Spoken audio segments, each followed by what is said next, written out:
नमस्कार मेरे प्रिय दर्शकों, स्वागत है आप सभी का टाइम्स ड्राइव में एक बार फिर से। और मौजूद है आज हम लेह लद्दाख की बेहद ही खूबसूरत वादियों में और हमारी सवारी है आज BMW की all new 1300 GS।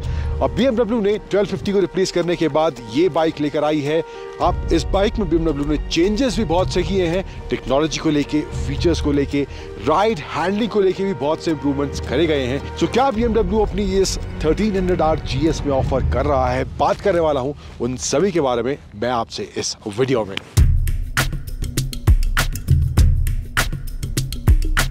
So in terms of design क्या BMW ऑफर कर रही है इस बाइक में, तो यहाँ पर आपको मैट्रिक्स LED हेडलैम्प्स इसमें देखने को मिल जाएंगे। एंड यहाँ पर ये कुछ इस तरह का डिजाइनिंग, वो प्रॉपर एडवेंचर डिजाइन या स्टाइल इसके फ्रंट लुक से ही निकलता हुआ देखने को मिलेगा। एंड यहाँ पर जो इसका मेन जो चेंजेस हुए हैं इन टर्म्स ऑफ फोक्स को लेकर, फ्रंट फोक्स हैं, जो रिस्ट सस्पेंशन है वहाँ पर लेकर हुए हैं।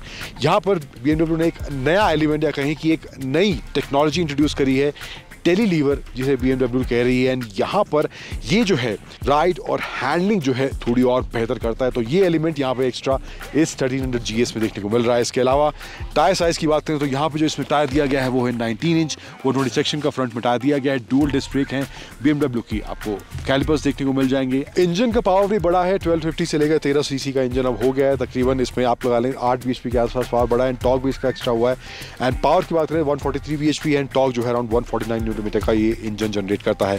यहाँ पे 800 GS की ब्रांडिंग देखने को मिल जाएगी। ब्लैक और सिल्वर कॉम्बिनेशन में आपको यहाँ पे साइड में पैनल्स देखने को मिलेंगे। कलर कॉम्बिनेशन है इसमें, एक GS ट्रॉफी वाला भी वेरिएंट है जहाँ पे आपको ब्लू टोन वगैरह मिलेगा।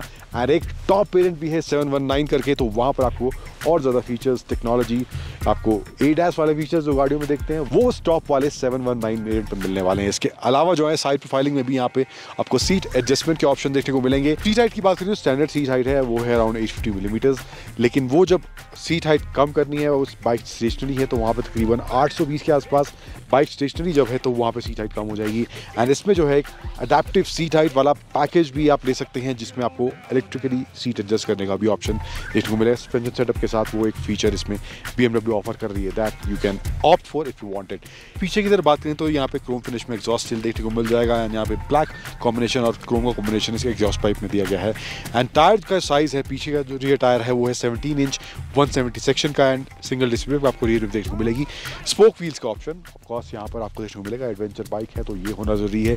एंड इसका जो ट्रॉफी वर्जन है, GS ट्रॉफी वर्जन है, वहाँ पर आपको गोल्डन व्हील्स का आपको यहाँ ऑप्शन देखने को मिल जाएगा उस वाले वेरिएंट के अंदर। एंड टेल लाइट की बात करें तो आपको अलग से टेल लाइट दिखनी रही होगी क्योंकि टेल लाइट जो है इसकी इंडिकेटर में ही यहाँ पर इंडिकेट कर दी गई है। मैं इंडिकेटर ऑन करके दिखाता हूँ आपको। तो यहाँ पे कुछ इस तरह से रॉयल एनफील्ड की हिमालयन में भी हमने देखा था तो वैसा ही कुछ मामला यहाँ पर भी टेल लाइट का इंडिकेटर्स एक ही में इंटीग्रेट कर दिया गया है। एंड सीट की ओवरऑल अगर बात करें यहाँ पे चौड़ाई की और लंबाई की तो वहाँ पर कोई कॉम्प्रोमाइज़ नहीं देखने को मिल रहा है। एंड यहाँ पर भी टैंक जो है फ्लैट है, यहाँ पर पैडिंग भी देखने को मिल रही है। एंड इधर की तरफ एक नया जो एडिशन चेंज हुआ है वो है यहाँ पे अलग से स्लॉट दिया गया है। ये कुछ इसकी इस तरह से चाबी दिखती है। एंड चाबी अगर इसमें रखी है तो बाइक ऑटोमेटिकली इसको डिटेक्ट कर लेगी। एंड आपको बस चाबी जेब में रखनी है या यहाँ रखनी है, देन यहाँ पे आप बाइक उसको अलग से आपको बाइक ऑन करने की या की ऑन करने की ज़रूरत नहीं पड़ेगी, तो वो भी एक ऑप्शन यहाँ पर एक नया एडिशन यहाँ पर दिया गया है। लेफ्ट साइड में तो कंट्रोल्स हैं स्क्रीन वगैरह के, क्रूज कंट्रोल के ऑप्शन भी दिए गए हैं। एंड यहाँ पर आप मेन्यू वगैरह के जो ऑप्शन है वहाँ पर जा सकते हैं, तो वो सेटिंग्स यहाँ पे हैं। सेम जो BMW की और बाइक्स में हमने देखा है, यहाँ पे रोटरी डायल दिया गया है, तो ये कुछ यहाँ पे स्क्रीन कंट्रोल करने के लिए। एंड स्क्रीन की बात करें तो यहाँ पर वही BMW की स्क्रीन भी वैसे ही है। एंड इसमें जो है यहाँ पे आपको जो ऑप्शन मिल रहे हैं इन टर्म्स ऑफ फीचर्स की अगर बात करें तो यहाँ पे ग्रिप हीटिंग, यानी कि आपको हैंडल बार की जो ग्रिप है उसकी हीटिंग का ऑप्शन मिल रहा है, वो आप एडजस्ट कर सकते हैं, जो ऐसे माहौल में बहुत ही काम की साबित होती है। दैन विंड स्क्रीन जो है उसको भी इलेक्ट्रिकली एडजस्ट करने का ऑप्शन है। यहाँ पे इसकी सेटिंग्स में जाएंगे, दैन इसको मैं यहाँ पर अपनी हाइट के हिसाब से जिस तरह का मुझे सेटिंग चाहिए तो मैं इसको इलेक्ट्रिकली एडजस्ट कर सकता हूँ। तो ये भी एक फीचर यहाँ पर दिया गया है। एंड ऑल्सो एक और मेजर एलिमेंट जिसकी मैं बात करना भूल गया वो है इसका रियर सस्पेंशन।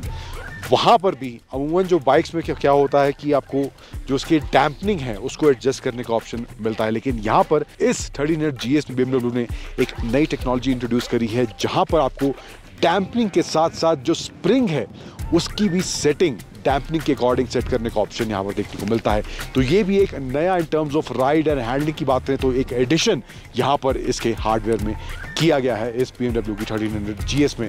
देन ओवरऑल जो सेटिंग्स हैं, मोड्स की बात करें तो यहाँ पे आपको मोड इसमें मिल जाएंगे Enduro, Enduro pro, road, dynamic, ये मोड्स का ऑप्शन आपको देखने को मिलता है यहाँ पर इसकी स्क्रीन में, जो आप चेंज यहाँ से कर सकते हैं। तो मोटा मोटा मामला कुछ ये है। ओवरऑल जो डिज़ाइन है, ओवरऑल जो चेंजेस इसके हार्डवेयर में करे गए हैं, जो फीचर्स इसमें देखने को मिलते हैं।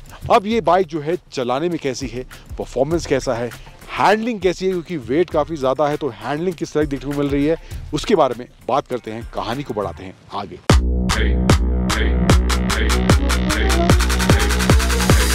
I'm in love with money.